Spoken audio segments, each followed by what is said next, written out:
De toute façon, peu importe ce qui t'arrive, quand tu es stressé en catamaran, tu veux que ça ralentisse, tu veux que ça arrête, c'est pas trop compliqué, là. Tu te places face au vent. Une fois que tu te places face au vent, peu importe la vitesse du vent, le catamaran arrête. Tu veux repartir, tu te replaces dans le vent. Tout simplement. Tu vas border la voile, choquer la voile. Ensuite, les deux autres termes qu'on utilise, que tout le monde se mêle lorsqu'on est en zodiac, qu'on vous explique, vous avez pousser la barre, tirer la barre. Pousser la barre, tirer la barre. Maintenant, lorsque tu es à la barre, là, la main, c'est ici. C'est pas là. Pourquoi? Pour la simple et bonne raison que tu n'as pas complètement le mouvement si tu veux pousser au complet.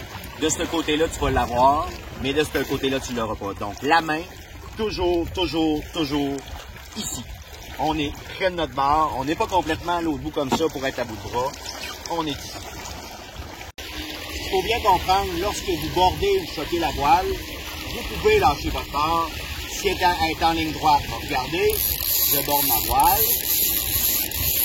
J'ai lâché ma barre. Je peux refaire mon petit ajustement, reprendre mon cap. Quand on vous parle du cap, c'est la direction que vous prenez. Donc, toujours, lorsqu'on fait un ajustement de voile, gardez le cap pour que vous compreniez bien ce que vous êtes en train de faire et que vous sentiez l'effet que ça a sur le catamaran. Donc, si vous avez ce qu'on appelle le chariot, lors de votre première initiation, vous n'utilisez pas ça. Ça peut arriver que vous vous trompiez parce que c'est le même brin. Il va être décroché. Tout ce qu'on a à faire, c'est le ramener. Tout simplement. Lorsque vous bordez et choquez la voile, c'est ici. Celui-là, vous vous en servez pas. Et lorsque vous faites une semaine ou plusieurs fois et qu'on voit que vous commencez à être bon, là, on va vous expliquer ce deuxième équipement-là, à quoi il sert. On va vous répéter constamment lors de votre initiation, puis l'erreur que les gens font, c'est lorsqu'on borde le phoque. Les gens ont tendance à border le phoque vers le haut. Quand ils arrivent pour le rentrer dans le taquet, c'est ce qu'on appelle un taquet, là, ils forcent pour le rentrer. Alors que si on met notre langue vers le bas et je borde, automatiquement, il se rentre dans le taquet et la voile devient barre automatiquement. J'ai arrêté. Je veux border plus, je borde plus. Je veux détaquer, je détaque. Tout simplement. Jamais comme ça, ben essayez. Puis on n'a pas besoin de se rapprocher les mains. On peut être complètement à l'autre bout du catamaran. Si je garde mon angle vers le bas, ça va border et ça va rester barré. On est toujours assis sur le catamaran pour faire contrepoids au vent qui pousse dans la voile. Ça, c'est une des choses les plus importantes à retenir. Là, vous voyez, je suis vent de travers. Le catamaran est vent de travers. Le catamaran avance à une bonne vitesse. Supposons que j'avais des grands vents, puis je suis stressé. Tout ce que j'ai à faire pour que le catamaran ralentisse, je vais choquer la voile. Donc, je donne du lousse. Si vous l'avez bien senti, le catamaran a complètement ralenti. Donc, on est avec des enfants, on veut faire une petite balade tranquille. Là, j'ai lâché ça, chose qu'on ne fait jamais. On garde toujours ça dans la main. Maintenant, ce que vous avez ici sur votre poulie d'écoute, c'est aussi un taquet qui va se barrer, mais celui-là, il est vers le haut, comme ça. Lorsqu'on débute, on n'utilise pas ça. Pour la simple et bonne raison que lorsqu'on l'utilise, s'il y a un vent fort qui rentre, ma voile est barrée. Si je borde ma voile comme ça, vous allez voir, je vais prendre une accélération. Je panique, il y a une rafale de vent qui arrive. Si je suis dans la barrure, je ne sens pas ce qui se passe dans ma main. Alors que si je l'ai ici, il y a une rafale de vent qui rentre, mon réflexe doit être, je choque la voile. Et là, le catamaran ralentit. Si je suis barré dans le taquet, là, il y a un risque de chavirement. Comme je vous ai expliqué tantôt, lorsqu'on est stressé, qu'il y a trop de vent et qu'on se place face au vent, le catamaran arrête. Le principe est exactement le même lorsqu'on rentre au quai. On s'organise pour rentrer et que lorsqu'on va tourner le catamaran, il soit placé face au vent. Je vous montre ce que ça donne. Donc là, j'arrive perpendiculaire au quai.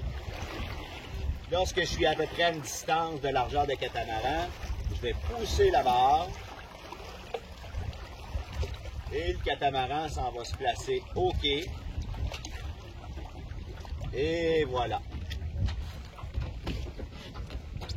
Lorsqu'on est arrivé au quai, on détaque les voiles, on décroche la grand voile, et c'est quand même une opération importante, mais il y a toujours quelqu'un sur le quai pour vous accueillir. Pourquoi on fait ça? Pour que le catamaran n'avance plus. lorsque tout est détaqué, tout est décroché, ici on tire un peu, on va accrocher au centre du trampoline, on borde un peu et on s'en va rouler le phoque avec l'enrouleur. On passe là. Et on vient faire tout simplement un tout petit nœud. Et le catamaran va rester tranquille au quai. Si on borde des voiles au quai, il y a danger que s'il y a un grand vent qui rentre de côté, le catamaran se couche sur le quai et là, ça peut être dangereux. Non, peu importe les conditions météo, l'activité a toujours lieu. Il y a un moment où est-ce qu'on va arrêter l'activité, c'est lorsqu'il y a un coup de tonnerre. Lorsqu'il y a un coup de tonnerre, on arrête, on vide le plan d'eau pendant 30 minutes. Si pendant 30 minutes, il n'y a pas d'autre coup de tonnerre, l'activité repart après 30 minutes et ainsi de suite. On nous pose souvent la question, l'activité s'adresse à qui? C'est pas compliqué, cette activité-là s'adresse à une vaste clientèle. Ça peut être autant les familles, on a des gens de 75 ans qui viennent en faire, des petites familles. La plus jeune petite fille qui a embarqué sur un catamaran, c'était 18 mois, puis même la mère était surprise. Tout le monde reste surpris à quelle vitesse ils peuvent apprendre, puis à quel point c'est une embarcation conviviale. Donc, peu importe l'âge, un enfant de 6 ans peut prendre la barre, tout dépendamment des conditions météo, bien entendu. Mais le plus jeune, complètement en autonomie sur le catamaran, pas de parents, on est allé à 6 ans.